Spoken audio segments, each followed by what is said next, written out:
Hello. Hi. It's the day after season 2 act 1 drops. I've slept, but I'm still processing through I had a hell of a day yesterday. So much tech trouble trying to get the reactions recorded. I had to edit the reactions. The episodes went up at 8 in the morning my time, and I hadn't slept before I watched them. And then I did the reactions, and then I had to edit the reactions so they could actually go up on YouTube. And then there's a bunch of work I had to do with the Shorts channel and other things as well. And it's like, whoa. So I've been through the ringer. I'm still processing Act 1. I don't know how I feel about it yet. I have concerns. I have things that are making me go absolutely fucking out of my skin, just in terms of the fucking craft of this fucking show and the animation. But I don't have a take. I don't have is it good or is it bad? I don't know. I don't know. I have not processed. No one has, by the way. If you see any like really hot takes about Arcane Season 2 is trash and here's why. No, they don't know that. No one knows that. It's going to take longer than that for all of us to sit with it for a little bit before we know the extent to which Arcane Season 2 is good or bad.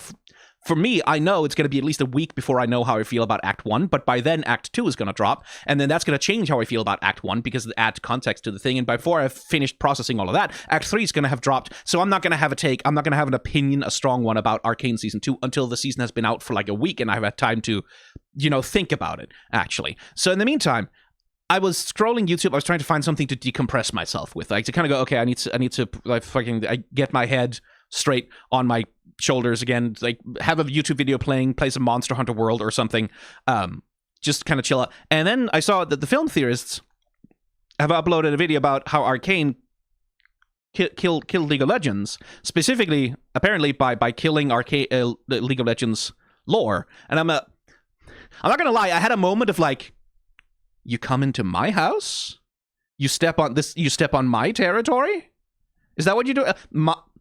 Where I live, you're stepping. I had a little moment of that, like ugly professional jealousy bullshit. That like you shouldn't feed that, right? If you're ever working in a creative space, don't feed your professional jealousy. It's bad for you. But I had a little moment of that, and I was like, fuck it, I have a reaction channel. Like, let's see what the film theorists have come up with here, and try and add some constructive, useful, interesting commentary, or just riff on it for a bit for fun, because I need to calm the fuck down. And I can't not think about Arcane, but this way at least I can think about Arcane in a way that isn't just spiraling in circles about what all of the everything that happened in Act 1. Did you notice in the council chambers with the counselor, someone pointed this out in a YouTube comment as well, that when he was being wheeled in there, Sallow, in his wheelchair, the council chambers are not wheelchair accessible. They're not disability accessible because, of course, the council chambers in Piltover would be built with the assumption that nobody disabled is ever going to have to be there because, they're thoughts. Okay, but this video, just watch this one. Let's see what the film theorists came up with. Let's add some context and commentary. Hopefully, have some enjoyable good times. And by the way, this is not a drama video. This is not an attack video. I'm not here to shit on the people who worked on it. I don't care about drama. I don't care about the personal stuff. None of this is a personal attack. Everyone please be normal adults about this. I'm begging you. Thank you. Arcane might be one of the most important shows that Netflix has ever made, not because it was a huge success or a video game adaptation that was actually good, but because it's forever changed the League of Legends franchise. Yeah, Okay, so this is a framing device. Like, this is the intro to the video. This is when you have to hook the audience and like sort of get them connected with what are the stakes of what we're talking about. Why is this subject important? Why should you stay here and watch this video rather than click along to the next cat video that you can, like, why should you watch this over anything else? So you set up the stakes and you establish, like, this might be the most important video game adaptation ever made, right? Like, you have to set up the stakes in order to catch people's interest. I do the same thing in my scripts. This is a normal thing. I will say, though, Arcane is... This is, at least from my perspective, Arcane is a lot more important for what it accomplishes as a piece of art, like as a piece of like technical animation, as a piece of like narrative storytelling. It's a lot more important for those reasons than for being a good video game adaptation, or indeed for having an effect on the League of Legends franchise. Like, the League of Legends franchise is not the important thing about Arcane. No, that's not the important thing. It's a thing. I have made again, I am the most insane person in the world about League of Legends lore and Arcane specifically. I'm not saying I'm better than any of this. Just that stepping back and trying to be sober about it, the important thing about Arcane is the artistic accomplishment of the thing itself, and not, like, the important thing about Arcane is not how it affects League of Legends. is something I have to keep in mind with myself as well. But that's a nitpick. It doesn't matter. This is not a real criticism. That's just like, oh, that's an interesting framing device. I would have done it differently. The League universe will never be the same because of this show, all because Arcane just spelled doom for countless worlds within it. Yeah, so that... So...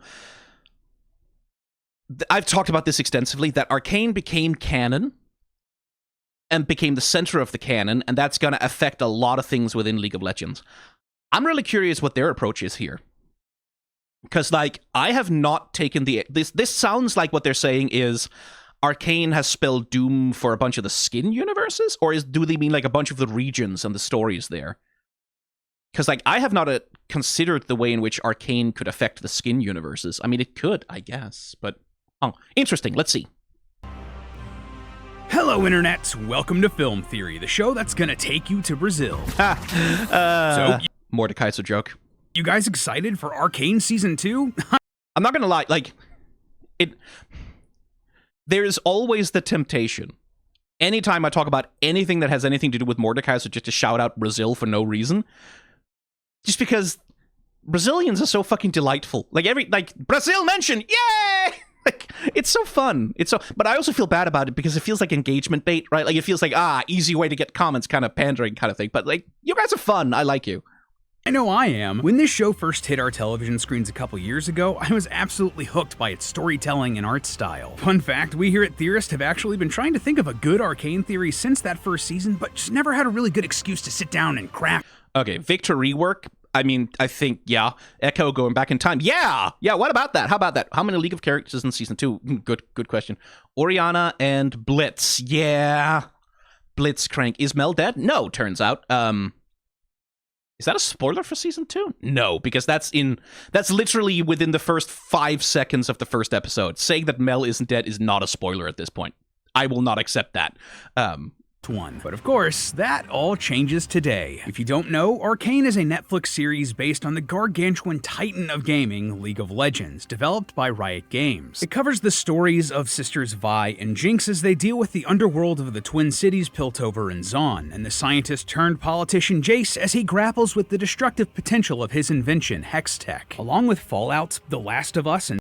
You don't want to mention Victor there? It's not his invention. It's like, there's also okay, doesn't matter. That's a nitpick about, like, structuring the script. That's not really a thing. I don't think they don't know about Victor. I don't think they're, like, cutting him out. Just saying, again, if I had written this intro, I would have had a paragraph maybe for, like, Mel and, like, for Mel and Victor, and, like, for Heimerdinger and, you know, Echo for that matter. Because, like, Jinx and Vi are definitely central framing devices, but there isn't actually a protagonist of Arcane. That's one of the wonderful things about it, is that it's an ensemble. Cyberpunk Edgerunners, Arcane is commonly cited as one of the best video game to television adaptations out there, which surprised a lot of folks. Like, League of Legends isn't exactly known for its groundbreaking story, but... I mean, this is true. League of Legends isn't known for that. I am still on the train of, like, actually a bunch of writers did a whole bunch of really, really good work within the confines of League of Legends over the years, and Riot have just been absolute shit-fuck garbage at publicizing it. Because, like, Arcane was based on a bunch of lore work that was done internally at Riot by Riot's own writers to start with. Like, then that got expanded massively, like, once Fortiche got involved, and once, like, they hired a bunch of professional television writers and stuff, like, to go work on it. But a bunch of Riot's own writers also worked on Arcane and helped build the foundations for that. So, like, yes, League of Legends isn't known for groundbreaking story, but there is actually good stuff in there. Like, not always groundbreaking, but, like, just solid, foundationally decent storytelling that's worth talking about. That's Riot's fault, though. That's not really... Riot believed in this project, and they let it cook. No. Sorry, no. This is the first actual fact check I'm going to do here. And that's... I mean, fact check, I say. It's not like I have sources I can point to. I have secondary... Like, I have heard through the grapevine. I have heard from someone who knows, and, like, secondhand information from people that it's not the kind of thing a journalist could never publish, right? Like, because it's not verifiable in any way, shape, or form. Riot did not believe in Arcane. Christian Linke and Alex G believed in Arcane very, very strongly, and they put their careers on the line for it, defending it, going to bat for it internally at Riot as a project. Riot at a couple of points, at least one that I know about, another one that I've heard about, tried to cancel it. And like, if Christian Linke had not been such a profile within the company, if Alex G hadn't been there for as long as he had, if they didn't have the clout that they did, Riot would have canceled that shit for being a waste of money. As indeed they did. Like, there are so many projects that Riot has worked on at some point that internally has had some time sunk into them, like really cool, interesting, fascinating things that could have turned into really cool shit. Except someone at Riot was like, don't want to spend the money, cancel that shit. Or some executive had some kind of personality conflict with a lead, or someone who was a lead left the company and then no one picked up. Like, Riot is not a company that habitually very strongly believes in things as such. Should be like, even KDA was a thing that internally the people who pitched it really had to push for it, because there was a lot of resistance from upper management about like, yeah, League of Legends fans don't like K-pop and they want same thing. I remember this hearing from some artists and people who worked at Riot that like back in the day, when they first started pitching skins that were inspired by anime, they got that same pushback. It's like, League of Legends fans are core gamers. They don't care about anime. Oh, right. So Riot is not... Riot didn't believe in it and let it cook. Once Christian Linke and Alex G demonstrated that they were making something incredibly cool, that's when Riot went, ooh, this could be a prestige project and fit really nicely into our publishing plans. Sure, we'll throw some money at it now, but they had to fight for it. It was not like Riot believed in it and let it cook. That's not true. No, they didn't. Like, eventually they did. Eventually they came around, but like it's Christian Linke, Alex G, and their collaborators and the writers and like the creatives and the people at Fortiche. They're the ones who believed in it and pushed this thing over the finish line. Let's just get that absolutely clear. Not gonna lie to you, loyal theorists, this is one of those weird episodes where it definitely feels like we're straight up just taking a toy off of game theory's shelf, because boy oh boy, we are definitely talking a lot about League lore today. Which is why I wanted to bring on a special guest for today's episode, a summoner who knows League of Legends inside and out, the only gamer I trust in this situation, Santi. Hello, Wood League Santi here, coming down from the island that is Top Lane. And I ain't no faker, I've been playing League for about 6 years, but I've been playing MOBA since Dota was a mode on Warcraft 3, #bars. Thanks. I've been playing MOBA since it was a alternate game mode for a scenario in StarCraft. I mean, I'm not saying I'm more of a gamer. I'm not saying that I have more. I'm actually not saying that at all, because like I've always been complete shit at all of these games. Thanks for coming on, Santi. Man, we still gotta play a match. As long as you don't play Shaco, I'm down anytime. How dare you? Believe it or not, but Riot spent forever on this thing. They first had the idea for Arcane all the way back in 2015. Again, I do quibble with the framing here. Riot spent forever. They first had the idea. No. Riot didn't have the idea for anything. Riot didn't do shit. This is a genuine quibble. This is a genuine criticism I have of this video. For something like this, I think, especially given the state of the games industry and the way that the games industry treats crediting its workers, I think it's important to credit as much as you possibly can the actual workers who work on these projects and not the companies, because the companies don't do shit. A company is nothing. A company is a name on a piece of paper. The people who work there, the workers, the creatives, the staff, the programmers, the artists, even the fucking marketing people, they're the people who made Arcane. They're the reason it exists. Riot is like, at best, like a label that gets put on some of the invoices to like pass out like the pay, which is vastly less money. Like they get paid so much less money than they actually generate for the company, but that's capitalist. Like, just, that's my genuine criticism here. Christian Linke, Alex G, Amanda Overton, like, it's one of the lore writers internally at Riot. I interacted with this man on Twitter. Why don't I remember his name off the top of my head? It annoys me. The people at Fortiche, like the animation leads, and the directors at Fortiche, these are the people who had the idea for Arcane. These are the people who developed the idea for Arcane into what it was. Riot didn't do shit. I genuinely don't like that framing. And it took 6 years to get made, teaming up with the animation studio Fortiche. They previously made story cinematics for League, as well as music videos for bands like Imagine Dragons and the Gorillaz, and KDA, a virtual band created by Riot using their League characters. again, created by Riot, is like, I would go on the wiki and maybe try and find out, because like I do believe Spider Axe and his team have been chronicling pretty obsessively who came up with these concepts, like what the development process was like for things like KDA. That information is available and out there. I would recommend including that in scripts like these. Again, just as an act of making sure that the credit goes where it ought to be. Absolutely slaps, by the way. This series. Oh, it should also be noted, interestingly, the thing is, Fortitia's collaboration with Riot, especially as it relates to Arcane, I believe that started, like, that really got its start with the Get Jinxed music video. Like, ironically, that Fortiche made, and I believe that was, like, the big start of the collaboration between, like, where, I believe it was Christian Linke, who was the one who reached out to Fortiche about developing like this character Jinx and like this setting into something a little bit more than it was. And then over the course of the years of working with Riot, like in the course of developing Arcane, Fortiche also got a bunch of other animation work from them. Like for example, the Rise music video, or indeed like as the theorists point out here, right? Like the Echo Seconds short, which again, working in Piltover and Zon, like building some of the visual language for what Piltover and Zon would look like in Arcane eventually. That's all part of the process. Same thing with KDA. That was a project that they got because they already had this connection with Riot, and they were looking for someone to handle that music video for them, right? Like, so there's a very long process, and the number that I've heard, and again, I can't hard confirm this with sources, unfortunately, but the number I've heard is that this show actually took about 8 years from original conception to full development, but it kind of depends on when you start counting and from what moment would you say that the process of making the show started. Different people will probably have different opinions about that. I don't know where they get 6 years. The number I usually hear is 8 years, but that could just be a matter of a different person counts differently when the process actually started.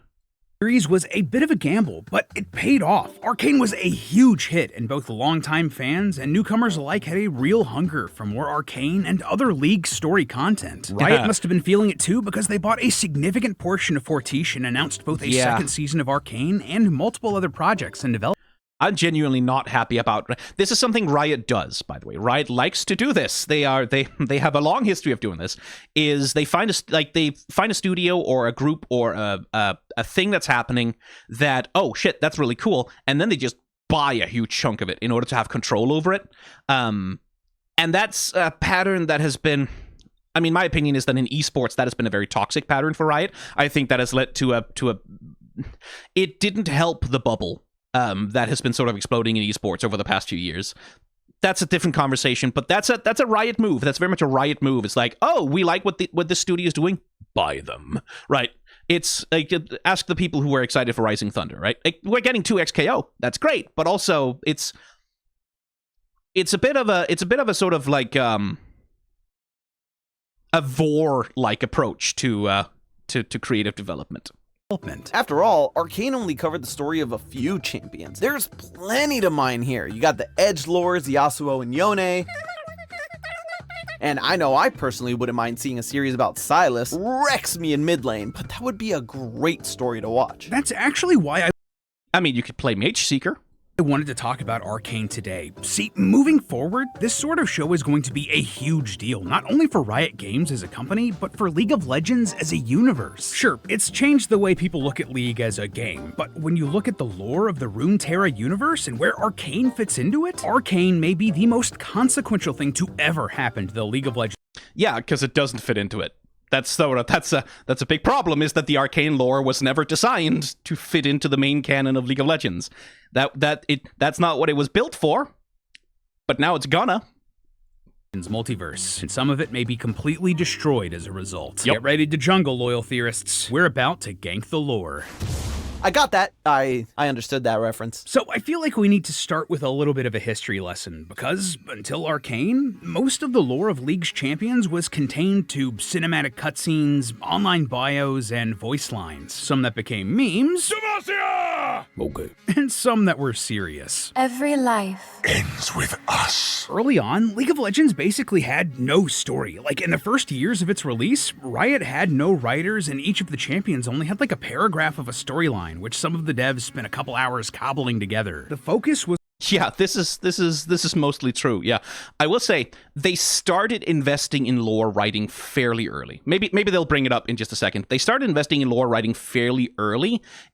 It has never been a priority at Riot, though. Like, that's one of the reasons why League of Legends lore is in the state that it is today, is that the priority at Riot Games has always been, number one, gameplay, right? Like, that's genuinely something, like, people meme about 200 years and, like all of the weird and fucked up decisions that Riot has made in terms of its gameplay, but knowing some of the developers, I know that, like, it has always been priority number one for them to try and build a healthy game on a gameplay level. Like no one is more frustrated about the bugs in League of Legends than the champion designers who make the champions that cause the bugs. I promise you that.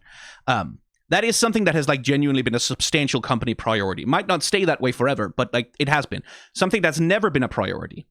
Basically until Arcane. Lore, story, has never been a priority. It has never had priority in publishing. It has never had priority when it comes to budgeting. It has never had priority when it comes to, like, project development, as far as I know, anyway. It has always been a bunch of people want to do a project. Okay, story comes last, right? Like, story has the lowest amount of authority, the lowest amount of creative control over what's happening. Depending on the project, it goes from project to project, from writer to writer. Some writers within the Riot have more clout than others. But broadly speaking, story has always been priority number nothing at Riot, right? And that's part of the reason why League of Legends has ended up where it is. On making a fun game, not a sprawling universe. But as more and more characters and arenas got added, a plot started to form. Players were introduced to a world called Runeterra, where the land is rife with magic. But this magic was not always used for good. Magical wars would constantly break out across the various kingdoms, like I should also say, the League of Legends map did not look like this. In the period of lore that they're discussing here, the League of Legends map was very, very different. It was basically just one big continent with a couple of islands sort of hanging off the side of it. Now we have, like, Shurima and Valoran, like, with Bilgewater and the Shadow Isles and Ionia hanging out. Like, it used to be much more of, like, this is one big chunky continent kind of thing, with not much of a planned out geography either, I should say. Over and Zon, and eventually these all-out mage wars started to destroy Runeterra as a whole. To control the fighting and stop the end of Hang on, wait. got added, break out across the various kingdoms like Piltover and Zon. And well, that's not. So Piltover and Zon, in the very, very early lore, were not kingdoms; they were city-states. I know this is nitpicking. Like, who cares? Doesn't matter. They were city-states, and as far as I know, they didn't participate in the Rune Wars. I don't think Piltover and Zon exist. This is me going off of memory, off of some stuff that happened, like, in very, very, very old lore. They might be correct on this one, and I might be wrong. But to the best of my remembrance, Piltover and Zon did not participate in the Rune Wars. That happened prior to the formation of those two twin city-states. I think. I might be wrong about this. Because, like, the very, very old state of the lore was, like, a mess. So, I don't know. I could be wrong about this. Let's move on. Eventually, these all-out mage wars started to destroy Runeterra as a whole. To control the fighting and stop the end of the world, a coalition was formed where wars would no longer be necessary. Instead, disputes would be settled by the nation selecting warriors to fight in a gladiatorial arena. Mages would summon champions like Jinx, Vi, and Echo to fight in these battles. This is, again, me trying to remember. Vi was 2012, right? And Jinx was soon after that. Okay, so yeah, so that would have, because it wasn't in was it 2014? I think it was. It wasn't in that year. But very soon, like, within, like, a few years of the Summoners Institute and the Institute of War and the League of Legends being a thing in the canon, the writers at Riot started to realize that this wasn't really working for them and started phasing it out of the lore, as it were. I believe Braum, when he was first published, had no mention anywhere in his lore of the Institute of War or the League of Legends as a thing. Like, they very quickly started to not even mention that in the bios of champions. And now I'm sitting here trying to remember whether Jinx and Vi would have been published prior to those retcons happening. Because in my memory, I don't think...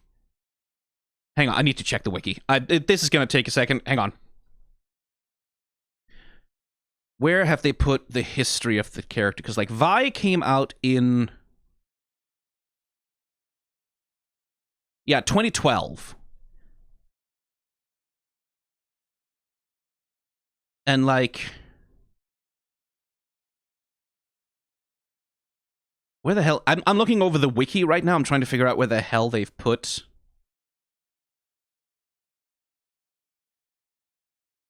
universe. There. Do they have the old versions of the lore in here? Changelog. They do not. Where's the old bios? The wiki used to have the old bios, man.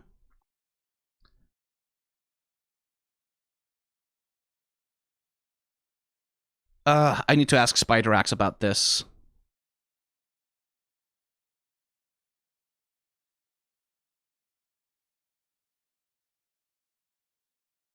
Damn it. Okay. They don't have the... I can't access the old lore. Ah, that bothers me. It must be somewhere. Like, I'm sure they have it, like, logged somewhere, that data, because that was very useful. That was a very useful log of the history of the character. Yeah, because that's what biography is mentioned, alternate universe trivia. Changelog. Yeah, the changelog doesn't really fucking help here, does it? Okay, well, can't confirm that. Can't confirm that. I can't confirm that. Damn it, that annoys me. That's something... Now I need to check this. I need to go fucking looking at the Wayback Machine. Roles in a legendary league. What are we? Some kind of League of Legends? Oh, shut Hated up. that. Moving on. In case it wasn't clear, the players were the summoners and the fighters in the arena were the characters of the franchise. That was the whole narrative conceit of the gameplay. Well, it was. Yeah, basically, League of Legends very, very early on was Smash Brothers. That was basically what it was. It's like, why is the Egyptian god of the dead Anubis fighting a Minotaur and a samurai with, like, a weird tech samurai sword and also a little child who summons a fire bear? Summoners. They do summon from alternate universes kind of champions stuff. Like, it was a very paper-thin narrative conceit that allowed for, like, a pirate like Misfortune to fight on equal footing with, like, a literal god, right? Or an angel like Kale. Where it's like, oh yeah, it's the summoners, they check the power levels of each champion, and then they, like, send them in to fight battles on the Rift or whatever, right? It was just like, it was like, alternate universe magic, so don't worry about it, right? It was Smash Brothers. Until Riot changed it all. See, in 2014, they switched things up. The players were no longer summoners. In fact, there weren't any summoners anymore. Instead, the entire storyline was more or less wiped clean and started from scratch. With Riot...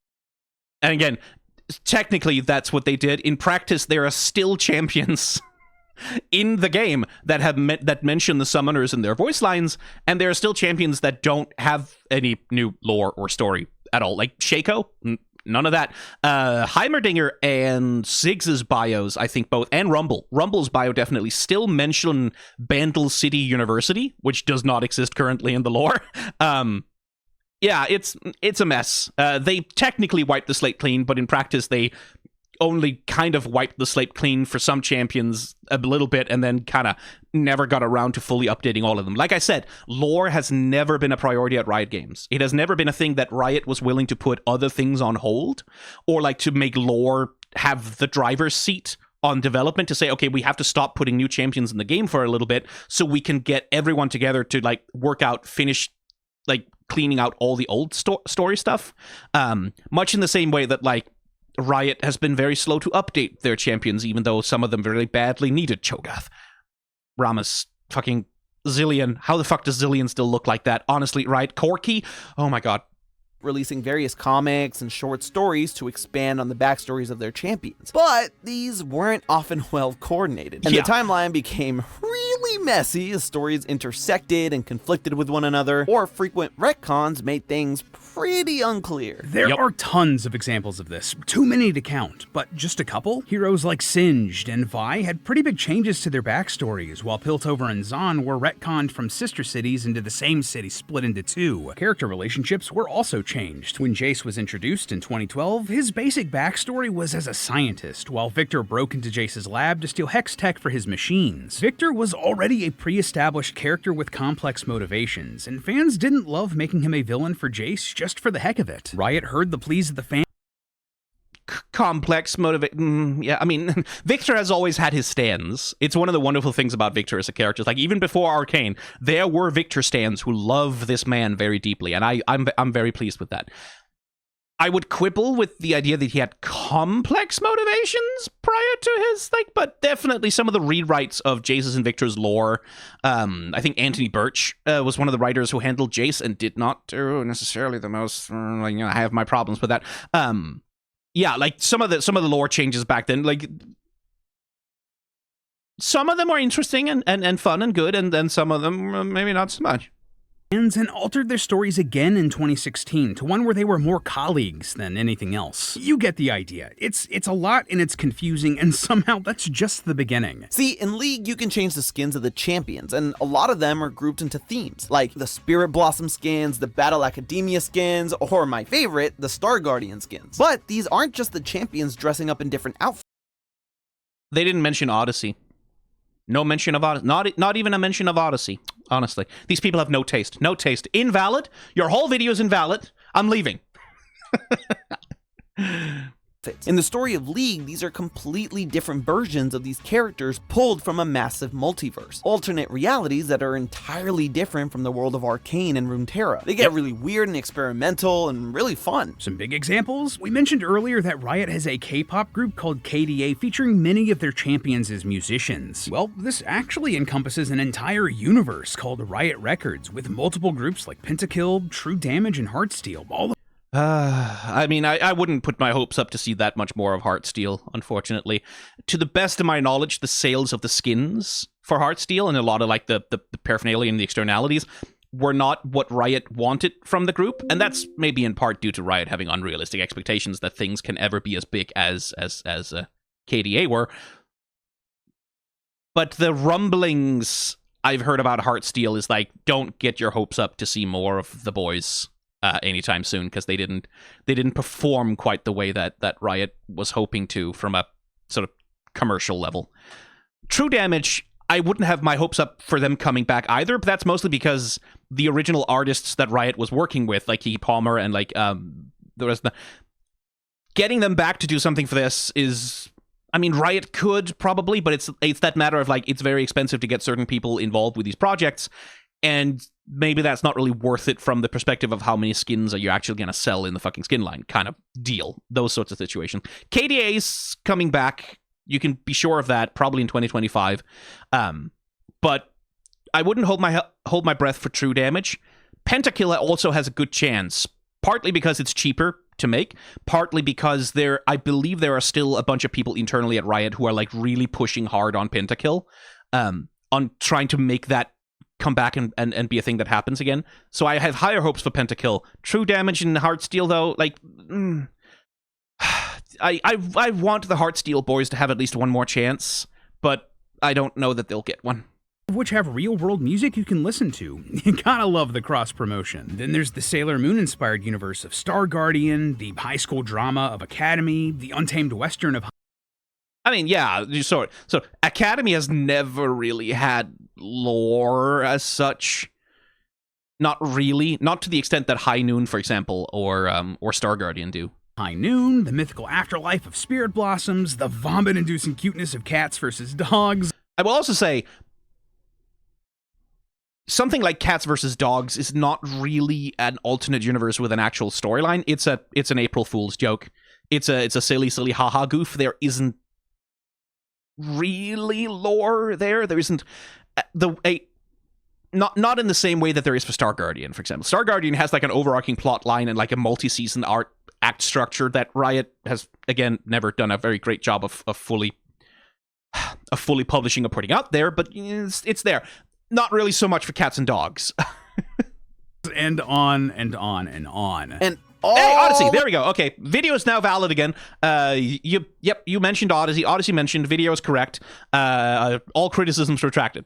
All of these universes are under threat from the universe-destroying force known as the Void, or similar. No. That is not correct. That is not correct at all. not all of these universe. Like, there is not a version of the Void in every skin universe. In fact, most of them, I believe, don't have a version of the Void anywhere within. This is simply not true. The Void is primarily present on Runeterra Prime, in the main universe. It does not have a presence anywhere else. Like, there are versions of the Void that kind of show up, I think, in Star Guardian. You could argue that the Star Nemesis maybe have a connection to something Void-like in that way. If you want a multiversal end-of-the-universe threat kind of thing, Darkstar has been positioned as that, much more than the Void has. Like, because we have, like, Darkstar Rast is present in the Odyssey universe, for example, and there's implications from stuff like the Pulsefire universe, that, like, Darkstar is, like, this threat that crosses the barriers between dimensions and eats more and more universes as it keeps, like, sort of hopping across the multiverse. Nope, I'm just gonna jump in and fact-check myself here for a second. I got that wrong. I got the Darkstar confused with the Praetorians. In the Pulsefire universe, there is a unstoppable robot army that crosses the barriers of dimensions and time to try and eradicate all life. They are called the Praetorians, but they have no known connection to either the Void or to Darkstar at all. Pulsefire Ezreal has one voice line in which he taunts Darkstar skins if he meets them on Summoner's Rift, but that is the totality of the connection between those universes. Darkstar, by the way, have only confirmed appearances in Star Guardian and Odyssey. As far as I can tell, they have no confirmed appearances anywhere else, and certainly not in any other skin lines, and certainly not in the main universe. I guess Darkstar could be connected to the Void. That's not an impossible theory to defend, I guess. But that's just not true. To Kill, True Damage, and Heartsteel, all of which have real-world music you can listen to. You gotta love the cross-promotion. Then there's the Sailor Moon-inspired universe of Star Guardian, the high school drama of Academy, the untamed western of High Noon, the mythical afterlife of Spirit Blossoms, the vomit-inducing cuteness of cats versus dogs, and on and on and on. And all of these universes are under threat from the universe-destroying force known as the Void. Yeah, no, that is straight up just not... Where did you get this? I mean, did some writer say something about that on Twitter that I just don't know about? How the hell did you get that? Where did you get that from? I don't understand. I'm willing to be wrong about this, but that's not true? Or similar monstrosities like the Darkstar, who want to consume the entire multiverse. There's such see, that better, like... But the Void is only really present maybe in Star Guardian, maybe, although I will say that Star Guardian is still much more Darkstar. The Darkstar is the multiverse threat. The Void has never really been conceived as that. Big threat that they're actually kind of like the main villains of League of Legends IP. Again, debatable. With multiple in-game events revolving around the Void. As you can tell, it's a lot. Fans weren't even sure what was the old lore and what was the new lore, making it super hard for them to jump in and keep track of their favorite champions and become invested in any of the stories. There are entire YouTube channels dedicated to trying to explain all of this, so you can see why Riot might want to simplify things. The most important lore, though? And again, this is the thing, like, Riot has never prioritized this. The lore became what it was, confusing, unstable, inconsistent, because Riot never really had a central, strong vision for what the lore should be. They never really had a strong central guiding plan for where it should go or how it should work. The writers have kind of had to fight it out amongst themselves, and then try and fight it out with executives and like production to establish the lore even as consistent as it is.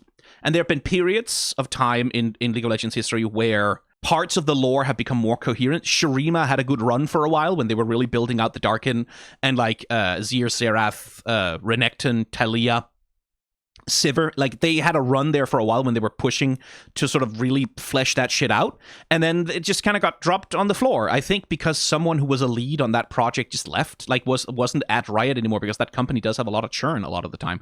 And that's the same thing with the comics, right? Like Riot announced this big collaboration with Marvel Comics to make comics set in the League of Legends universe. It was all going to be canon. It was going to be a long-term collaboration, and then they published like Silas and Lux. Rather, they published Lux. They published Ash. They published the Zed comic.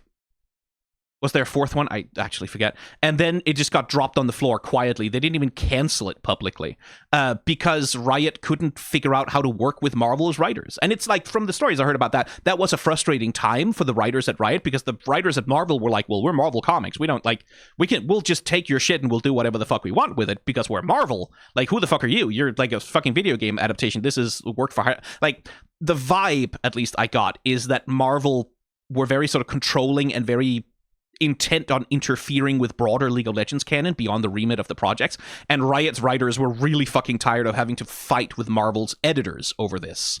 And that was like, there was some corporation conflict there between the companies, and then Riot never bothered to solve that. Like, they never bothered to mediate those conflicts or deal with it or establish clearer boundaries for the project.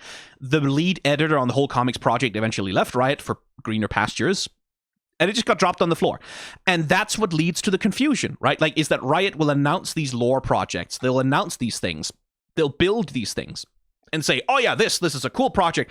We're in it for the long term. You can definitely count on this being a long-term thing that we're going to do it right. And then something happens internally that we don't hear about. It gets dropped on the floor and no one ever talks about it again. And so, of course, the players get confused. Like, of course, it's confusing and completely fucking impossible to figure out what the fuck's even going on in League of Legends lore, because Riot, as a company, as a structure, has historically fucking sucked at managing its own lore. So, yes, of course, Riot would want to streamline it. It should just be noted also, like, so in the way that this is phrased, the fault for why those things are the way they are, it's Riot. Riot has had decades of, like, well, not decades, but had a decade and a half at this point of deep institutional failure to actually be proper curators for their own narrative universe, right? That's why things are at such a mess. That's why they've hit the nuclear button of just making Arcane the center of the canon. It's because they fucked up. It's because they fucked up. It's because the company did a terrible job of managing its own IP. Enter Arcane, and it taking this complicated, fragmented universe with plot lines all over the place and telling a simple, cohesive story. If you're new to League and want to try to learn more about a single hero, gone are the worries about trying to track down which comics or website blurbs to tell you what you need to know. Gone is the temptation to dive into all of these alternate universes right off the bat, or worry about what the Void or the Darkstar means for the wider League of Legends franchise. You can just watch the show and you'll get it, enough to hop into the game and try out Jace, or Vi, or Jinx, or even Heimerdinger if you're feeling annoying. Now, that's all well and good, but with Arcane coming out, one question did start popping into every League fan's mind. Sure, the show was great, but was it canon? See, despite simplifying everything, the lore of these characters that we see in the game differs greatly from what we see in the show. Yeah, one complexity there is... First of all, Arcane was never meant to be canon. I think Riot were reasonably clear about that back when it was first sort of being developed. It's like, Arcane is not canon. It's a separate thing. It's its own thing. It's not connected to the main League of Legends, though. They can do whatever the hell they want in their little sandbox over there. That doesn't have to affect the main canon. And then they changed their tune when Arcane became so popular, right? A complexity with that is specifically when it comes to like characters like Jinx and Vi, and not so much Victor, but especially Jinx and Vi, their relationship as sisters. That is something that was developed in the lore of those characters running alongside a bunch of the development of Arcane as well. I think the development of Arcane influenced some. Again, don't cite me on this as a source because I am not a reliable, I'm not a journalistic source for this. I believe a bunch of the lore development for Vi and Jinx that was happening in the little updates they've had over the years was happening in part influenced by some of the development that was happening on Arcane. I believe that's true. Characters that we see in the game differs greatly from what we see in the show. An example, in Arcane, the character Victor has an illness which drives him to further technology, even at great risk to himself and others around him. He doesn't mean to hurt the people he cares about, but his life is literally on the line, and he grows increasingly desperate in his experiments. This guy? No, that can't. But compare that with League's Victor. He's an idealist devoted to improving humanity at any cost, to the point of obsession, and sees technology as a means to that end. By the time we play him in League, he's more machine than man. Still can't fix all your flaws. Again, Victor is an interesting case because there's sort of two Victors in the main League of Legends canon. There is Victor, the dedicated humanist, who's deeply concerned about the flaws in the human condition, who's desperate to, like, improve the failings of our bodies to make like a better world for everyone, but who's also very conscious of the sacrifices that are necessary for that to happen, and who's like conflicted but dedicated to his ideals.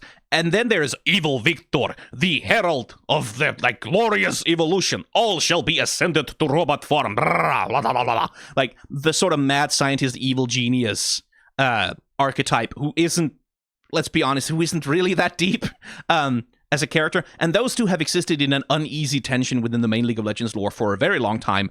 And it is the soft, sort of more humanist, more introspective version of Victor that seems to have formed the foundation for Victor in Arcane.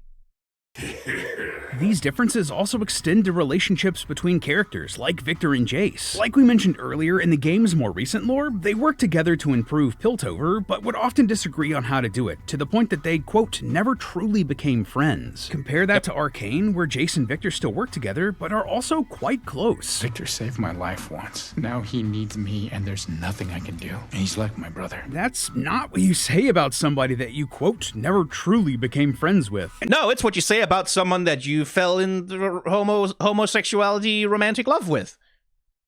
Yeah, I'm glad you agree with me, Game 3, Film 3. I'm glad you agree with me that JVic is Endgame. This is just one example of the differences Arcane created between its versions of the characters and leagues. So which do we follow? Which versions of these characters are the true versions? Well, Riot was quick to make a decision, ruling that Arcane is now the new canon for League of Legends, and it's going to build off of that moving forward. And why wouldn't they? Arcane made Imagine Dragons canon. I could give you some reasons. I could give you many reasons why they wouldn't, why they shouldn't, why it's a bad idea, why it. But I guess maybe you're going to dive into that also in this video. Canon in the League universe. Yes, really. Potentially Linkin Park, too. No. What a world. Anyway, Riot pretty much laid down the law right here, when Jeremy Lee, the former executive producer of League of Legends, explained that both Arcane and League are part of the same Runeterra canon. And according to Laura DeYoung, Riot's vice president of IP development, they're doing this because over the years, we've introduced inconsistencies that have woven their way into the storytelling and the world building of Runeterra. Yes, you have. You did that. You are the ones who did that. You've had a million chances to fix it, and you didn't. I got very annoyed with this announcement because it was such a, we're taking responsibility for this, but then also just kind of not really dealing with the sheer structural level of failure. Or indeed laying out an actual actionable plan for how to deal with it. Like how you did this in 2014, you retconned your entire universe. 10 years later, you still haven't finished the process. How the fuck are you going to do it this time then? Like, it took you 10 years to fail to do it last time. Is it going to be another 10 years of you failing to do it until you make another show that's more popular than Arcane, and then all of a sudden, hey, that's the new basis of the canon? Like, it annoys me. It annoys me. Like, again, Riot does not display signs of actually having a committed, consistent, internal, strong vision for what the fuck the lore is going to be, except whatever happens to be most popular recently. Going forward, we don't believe that's the right approach, because that kind of fragmentation It was makes never the right world feel approach! less believable. they want you to know that moving forward, if you see something related to League of Legends, it's all part of the same story. And this isn't theoretical. We're already seeing that pay off in changes for characters and lore in the series. When talking about the creation of Hextech as it related to one of their champions, Andre Van Roon, head of League Studio, said, Skarner's old lore, and that of a few other associated champions, Yeah. doesn't mesh with the creation of Hextech revealed in Arcane, which Yeah. is the origin for Hextech and the unified canon going forwards. the interpretation of Hextech as seen in Arcane is the one they consider canon, and they're changing other parts of the world to fit it. But hey, it makes sense. They haven't changed it yet.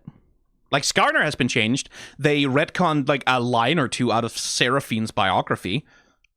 But they haven't, like, you're jumping the gun a little bit on this one. They haven't done the work yet. They haven't.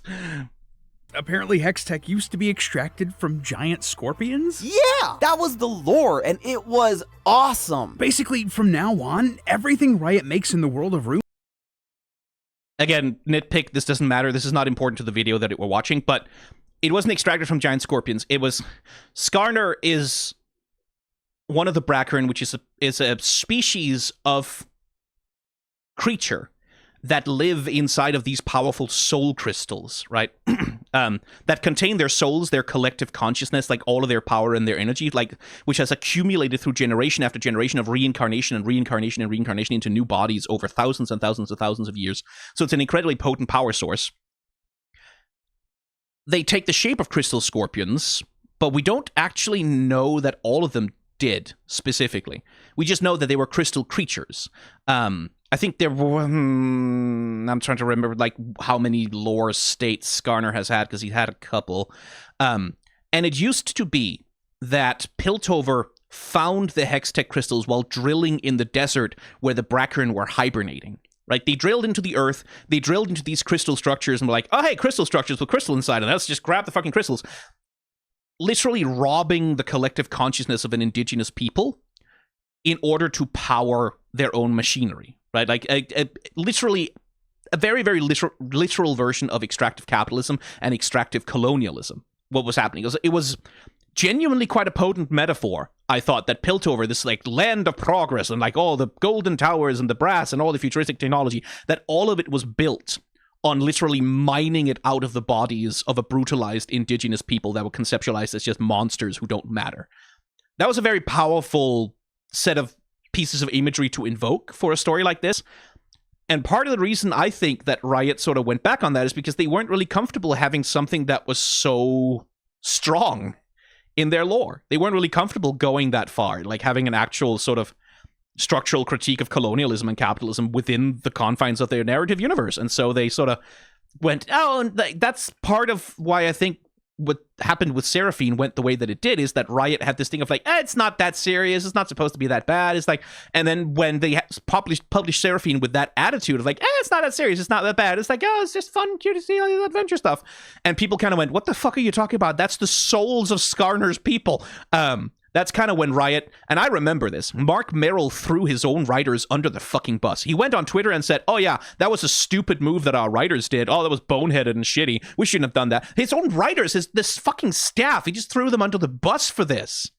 And they sort of slightly retconned a few things in Seraphine's lore and kind of went, oops, like pretending as though it never happened. And then they just kind of went, we've retconned all of Hextech out of it's no longer Hextech because of Brackerns, they don't exist. Ishtal, go to Ishtal, who cares?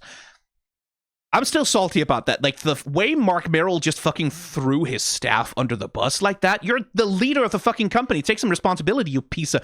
Anyway. Terra is going to have to share that consistent story started in Arcane. This show is suddenly the most important thing to the entire universe of one of the most popular games on the planet. Amazing what universal critical and audience acclaim and hundreds of millions of views can do, isn't it? Regardless, while that might not seem like a huge deal, this is going to have a huge impact outside of just some League of Legends trailers and short stories on their websites. Like, just this past week, Riot revealed that their newest hero in League was Ambessa, a character that first appeared in Arcane. Plus, Riot has recently explored various single-player and story-focused spin-off games like Ruined King, Mage Seeker, and Convergence, all of which need to fit into this narrative now. No, they don't. they very much don't, because Riot killed Forge. Like, they killed Forge. They very much don't have to fit into anything anymore, because they have been retconned out of it. That's another thing that annoys me about the fucking Arcane being central to the canon now, is that just kind of threw the work of everyone who worked on the Forge games out the window. I have a sneaking suspicion that maybe that lore retcon is also part of the reason why they fucking killed Forge. There's other reasons, there's many reasons why Forge died, but... They're currently making a massively multiplayer role-playing game like World of Warcraft set in the League of Legends universe, which will need to slot in neatly too. Even weirder efforts like their new fighting game, 2XKO, will need to follow this blueprint. By the way, 2XKO, cool looking game, not in love with that name. I definitely agree with Maximilian Dude on this one. It could have been called Double Knockout, and to be honest, Double Knockout, abbreviating to 2KO, is a pretty good idea. So much better. Please fix it, Riot. What are you talking about? You don't like 2XKO? It rolls right off the tongue. Want to play some 2XKO? I would love to play some 2XKO. Yeah, no, I hate it too. So, okay, that's an interesting history lesson and all, and it's a great example of how powerful film and television can be for these game IP. Honestly, I've wanted to... I'd say, again, this is something I've talked about before.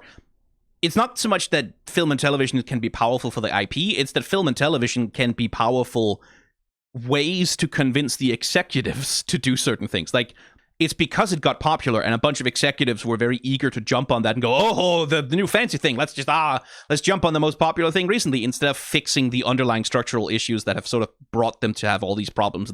Anyway, you've heard this before. Do a theory about the effects of good film and TV adaptations on video game IP for like forever now. But Arcane is a textbook case of why these are so important, and this has some pretty implicit, widespread effects for the lore. The very fact that there's a canon now, as opposed to random lore drops from voice lines or short stories or trailers or hell, even skins, that means that there's now one storyline that is the storyline that everything else has to follow. By theoretically. Again, this is very... it's film theory, I guess that's fair. Theoretically, there is a central storyline that everything else has to follow. Again, as you yourselves mentioned, they did another retcon in 2014, and they didn't actually manage to execute on it. So I think it's probably would have been worthwhile in this... Well, maybe they still... there's still time left. But certainly worthwhile to mention that Riot has a bad track record of this. And maybe not give them credit ahead of time for plans that they have said that they have, but which they haven't actually executed on yet. definition, that makes this universe created by this TV series the most important one. Like, sure, you can have these fun, different alternate realities to sell skins of Ari dressed like a K-pop star, but that has to take a back seat now to what they're doing with Arcane. No, it doesn't. Just the very fact that Riot is prioritizing Arcane in its universe, they more or less have whittled down the relevant universes in their multiverse of IP. Remember earlier when we No, talked they about the haven't. Void and Darkstar? It's the main big bad in the League IP, a Again, no, it's not. Like, there's a few universes where the Dark Stars are mentioned as being sort of shadowy presences in the backgrounds of things, but they're not the main villains anywhere. That's not true. I'm sorry, that just simply, that's an argument you have to make with more evidence than just saying it. universal threat that consumes realities to make itself stronger. That's, again, we don't know why, like, insofar as the Dark Star has been explored at all, they don't consume universes to make themselves stronger. That they consume universes because they are entropy. Like, it's not a thing of, like, we're gathering all of the power. Like, it's not a fucking... They're not Marvel supervillains in that sense. It's not about, like, empowering yourself to become... It's about they are entropy. They are the end of things. So they're just doing what they do because they are this cosmic embodiment of... So that's not really a thing of they consume things to make themselves stronger. Old universe, the one with the classic lore before it was updated and simplified for Arcane, the one that people spent over a decade of their life playing in and coming to love, the one that grew memes and solidified an entire genre of gaming, it's gone now. More or less, it's fallen into the void and been consumed by it. And it's not the only one. Think about it. Whenever a skin line fails or a story of an alternate dimension I mean, yes, that skin line did fail pretty fucking hard. just doesn't hit with the audience, sure, maybe you can go buy the skins still if they're in rotation, but the stories of those realities, they end. For all intents and purposes, they're consumed by the Void or the Dark Star. What the fuck are you talking about? Hang on. So this is like a cutesy framing device, right? Like, it's like, oh, effectively, it's as though they were consumed by... But I can't stress enough, that's not a thing that's actually happened. Like, Riot does not really make skin universes non-canon or just erase them from the game. They stopped publishing skins for them. But there is no, like, oh, this universe has been consumed by the Dark Star, it's never coming back, fuck you. Like, they revived, like, High Noon got revived from a silly-ass cartoony cowboy skin line to High Noon Gothic, which is, like, the fucking, like, dark, horrible Wild West shit that is now. That's what Riot does with their skin lines. It doesn't get consumed by the Dark... That's not a... Where are you getting this? I guess this is just like a cutesy framing device to make the point that Arcane is going to be the central thing. Realities to sell skins of Ari dressed like a K-pop star, but that has to take a back seat now to what they're doing with Arcane. Also, that conclusion does not make any sense whatsoever. What do you mean it has to take a backseat to what they're doing with Arcane? No, it doesn't. It doesn't. It isn't taking a backseat to what they're doing with Arcane. Those two things are not connected. Different teams work on those things, and like the skin universes, for the most part, have never had to respect the main canon lore. They've never had to do that, really. Like all that alternate universe versions of characters have to do is respect the basic tenets of the character's personality, right? So Odyssey Jinx is based on the personality of Jinx as she existed in League of Legends for a long time. There's not a lot of powder in there. There's not a lot of Arcane Jinx in there. You can make the argument that if something like Odyssey were ever to come back, they would, like, if they did a reboot of that, Jinx would have to adopt a personality that's closer to what she's like in Arcane. But that's not... This conclusion makes absolutely no fucking sense to me. I'm sorry, guys. Where are you getting this? The skin universes are separate from what happens with the rest of the multiverse. Arcane doesn't affect them basically at all. To its detriment sometimes. Like, occasionally I kind of wish that, like, more strong focus on narrative development would be a central concern for skinline development. But, like, when Riot put out the latest Darkstar skins, they barely gave a shit about the lore of the Darkstar universe itself. So, what are you talking about? It has to take a backseat to Arcane. No, it doesn't.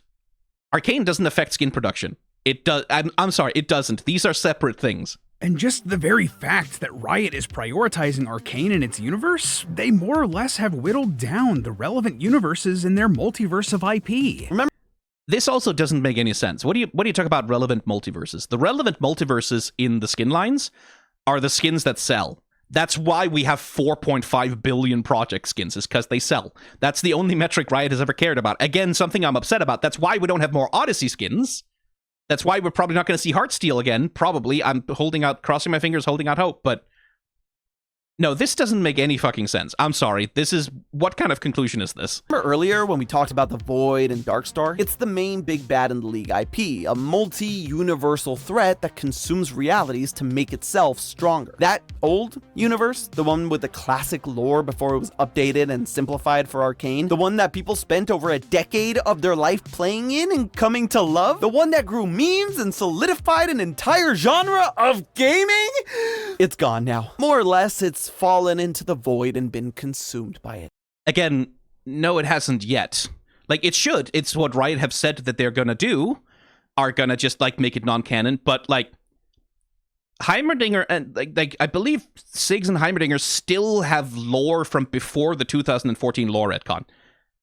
So, like, Shaco still doesn't have any lore. The Twitch has lore that fits in, like, 2 tweets. So, no, it's still there. Like, it's all still on Universe. You can still go read it. It hasn't vanished because Riot have said that they're going to retcon everything eventually, but again, they haven't done that yet. And last time they tried, they failed. So, being a little overdramatic here, maybe. And it's not the only one. Think about it. Whenever a skin line fails or a story of an alternate dimension just doesn't hit with the audience, sure, maybe you can go buy the skins still if they're in rotation, but the stories... Also, what do you mean buy the skins if they're in rotation? A few of them are legacy, but like almost every single skin they ever published, you can still get Kinetex Machina skins. I don't believe those... I should double check that before I get too confident about that. To the best of my knowledge, like Zenith Games Jace is... Yeah, that's not a thing in rotation. It's just on the store. You can just go buy it.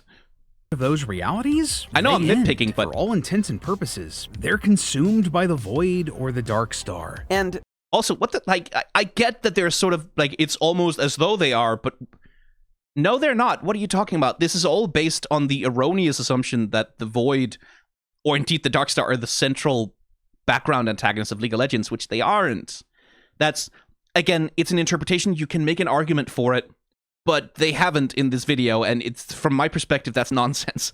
isn't it interesting that very recently Riot added an important new lore character as a champion, Bel'Veth, a character that was basically the Empress of the Void. They added this character in 2022, right after Arcane released, and that was a big success. They basically went out of their way to remind players that the Void exists and that they're the main villains of the whole dang IP, right when Yeah, because, I mean, famously, they had a Void event that year. A whole event dedicated to the Void. They really went all out on the Void that year. There was a huge event in... Yeah, sure. That's what they did. Yeah. There was a lore event in 2020.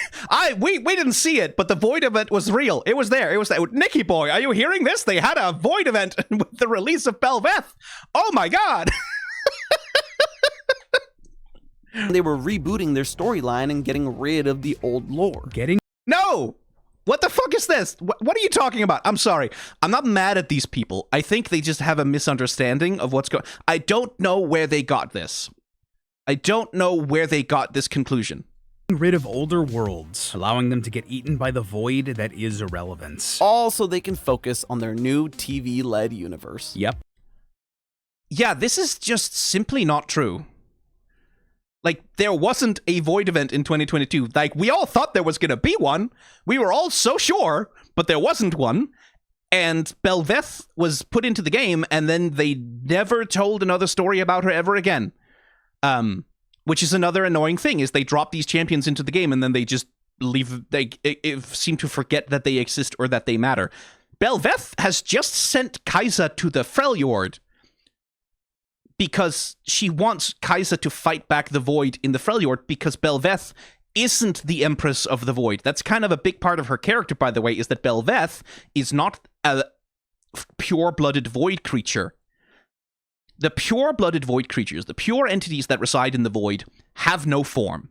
They have no body, they have no physicality, there are no laws of physics in the Void. They are just intelligences that exist there. When they come into contact with reality, they are forced into some kind of physical shape in order to exist. And they hate it. It's pain. Every moment of existence is pain for them. They hate it. They despise it. And they want to snuff out reality the way that ocean snuffs out a candle. But Belveth is different. That's kind of the whole point with her, is that she's not really of the Void. Belveth is a Void entity that has been so exposed to reality, that's been so exposed and consumed so many human souls, so many minds, so many organic living beings, that she herself has started to transition into something new, which is more human, more physical, more organic, more thinking, more normal. And she actually is in opposition to the pure Void entity. She doesn't want Runeterra destroyed in the way that the Void does. She wants to eat Runeterra and make it part of herself so that she can become the center of that reality. The Empress of the world. She's actively in opposition to the Void itself. She has sent Kai'Sa to the Freljord to help deal with it. So I don't know where you're getting this. Like, what was... I would be curious to know what the research process was for this video, because it's coming to a bunch of conclusions that, like, that aren't supported in the text of the story. This is not just an interpretation that I disagree with. This is misinformation. A big success. They basically went out of their way to remind players that the Void exists and that they're the main villains of the whole dang IP. Right when... No, they didn't! That did not happen! We thought they were gonna, kind of, but they did not do that. They did not go out of their way to remind everyone that the Void is the main villain. No, they didn't. They didn't do that. What are you talking about? They were rebooting their storyline and getting rid of the old lore. Getting rid of older worlds, allowing them to get eaten by the void that is irrelevance. All so they can focus on their new TV-led universe. Yep, Riot's little experiment on Netflix was a huge success, no doubt, enough that it has changed League of Legends forever. Arcane may very well be the best thing that's ever happened to the League of Legends IP as a franchise, and the worst thing that's ever happened to the universes in its lore as the void threatens to consume the ones left behind. Guess they just need to be better. Yeah. Again, Riot has at best promised to retcon the main universe. They have not said a goddamn thing about retconning the skin universes or deleting them. Or there's no indication either that they're going to focus less on their skin lines after Arcane. Like, again, Arcane has not, to the best of my knowledge, changed anything about the production of skin lines. That is not a thing that has happened. They're still making them, like, fucking even faster than they ever have before. They're making so many skins and so many alternate universe skin lines. So I'm sorry, this does not make a lick of sense. This is sensationalized nonsense a little bit. This is, you're jumping to a very extreme conclusion on very little actual evidence. Because, like, yes, you could worry that because Arcane is so successful, that Riot will prioritize it, and that will lead to changes in other things, but they haven't, and there's no indication yet that they will, and you haven't presented any evidence in favor of that fact. So this isn't really so much a theory as it's just gossip? Like completely baseless speculation based on some pretty fundamental misunderstandings of what the lore of League of Legends even is. The Void is not the central villain of the IP. There is no central villain of the... You might as well say Mordekaiser is the central... Like, it... No. There are multiple world-ending possible threats in the League of Legends universe. The Void is one of them. And the Darkstar, you have a better argument that the Darkstar are, like, shadowy, tertiary background villains of a few skin universes, but not all of them. And even in the ones where they are there, they are not really that important. It's more of a sort of casual, fun Easter egg that they throw in there. So I'm sorry, this is a video that's full of things that aren't true. This borders on deliberate misinformation. I would like to see some sources on... Do you have any sources in the... Like, I don't put sources in the description of my videos either. Like, that's fair enough. I'm not expecting it. Just... What are you talking about here? GG. But hey, that's just a theory. No, it's not. Film theory. That's not even a theory. A theory has basis and evidence. And cut. Next time on Film Theory. Ever since... Yeah, no, this... Most of this was fine. Like, most of the history lesson about, like what happened in the backstory, that was all fine. Like, I didn't have huge problems with that. But once they got into the thing of, like, the Void is the main enemy of the League of Legends IP and the Darkstar is eating all the skin universes, you started to lose me.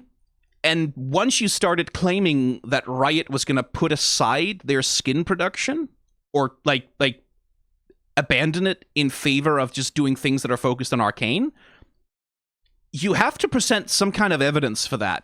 Like, that can't just be a thing you just say as though, maybe that'll happen, probably, I don't know. Like, you have to present some kind... anything. Like, you have to present some skins that they have made that indicate that they are changing their perspective or their production status. But you can't, because there aren't any. So what the fuck are you talking about? This is... I came into this feeling like I was just going to have a sort of fun time waffling about a League of Legends video, and at this point, I'm actually quite annoyed. You have 13.2 million subscribers, film theorists. It's not very important that people have, like, correct information about the League of Legends IP. Like, I recognize that. My career is based on it in part, and it's not important. Like, I'm not doing anything to make the world a much better place, but I do feel like it's a little irresponsible to have 13.2 million subscribers and then just feed them straight up misinformation like that. Like, that, this is a bit... How often do these people produce videos? I don't know their upload schedule. Is this like a thing they put videos online every single fucking day? Oh, I accidentally went to another channel. Is this like you do videos every single fucking day? No, you do like 5. You had time. This is not that difficult to research. Guys, this is not that difficult to research. Like, you reach out to me on Recrit, like we're here. Nikki could have told you. I will do script review for a video like this for you for a reasonable price. I won't charge you that much because I can do this in my sleep. Yeah, no, I think this is genuinely kind of irresponsible, given the size of your audience. Again, it's not like spreading political misinformation. This is not important. It's not going to cause, like, major harm in the world or whatever. It's not that serious, but it is a little bit like, when you have an audience that size, you have a responsibility to not tell them things that are straight up untrue on purpose. And I'm sure it wasn't on purpose. It's just... What was the research process here? Like, how did you come to these conclusions? I would like to see that represented a little bit more in the script, because I am genuinely baffled as to how you came to any of the conclusions that you come to in this video. it's just a theory. No, a theory has some kind of evidence backing it up. This is just kind of talking out your ass, frankly. Yeah, no, I feel kind of shitty about this now, but I mean, I guess I feel better about monetizing this video now because, yeesh, if I have to sit through this, I'll be getting paid $2.50 for it. Yeah, this annoys me. This actually genuinely kind of annoys me. Again, this is not drama video. I'm not here saying that the people who made it are bad people or like morally evil or that they are like stupid or whatever. That's not what this is. I'm saying that this specific piece of work, I don't know anything about the rest of their output. I don't watch film theory that much. I don't know about anything about the rest of their output, but this video specifically is poorly researched. And it spreads things that are straight up misinformation, that are simply not true. And I think that's an irresponsible use of a platform, no matter how trivial it is. Like, no matter how trivial the subject, even for a subject as unimportant and trivial as League of Legends, that's a bit irresponsible. And I'm not kidding. If you need script review on a future video about Arcane or League of Legends, I am available to do that work for a reasonable price. Like you will make back the money you pay me in ad revenue. Don't you worry about that. Because you should not publish any more videos like this. I don't think you should. Also, be a little bit more. This is something that's actually genuinely important. Maybe take a little bit more care to credit the workers at Riot instead of crediting the company at Riot with the success of Arcane. Just because otherwise Riot can get away with firing those people and throwing them out on the street, and everyone will just go, "Hey, Riot is going to make more Arcane. That's great. Like, who cares?" Just as a thing. Yeah, no, shit. I'm kind of bummed out now. I'm gonna go have lunch or something.